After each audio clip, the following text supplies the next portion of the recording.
من همیشه این کتابا رو میخوندم و باور داشتم.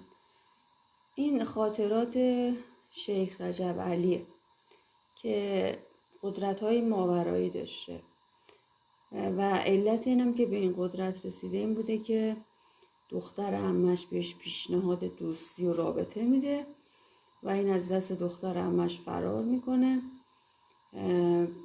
باهاش رابطه برقرار نمیکنه.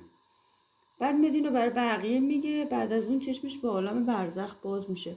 من برام سواله، یک آدمی یه آدمی پیشنهاد میده و این آدم آبروی اون خانم رو همه جا برده و چجوری خدا بهش چشم برزخی داده؟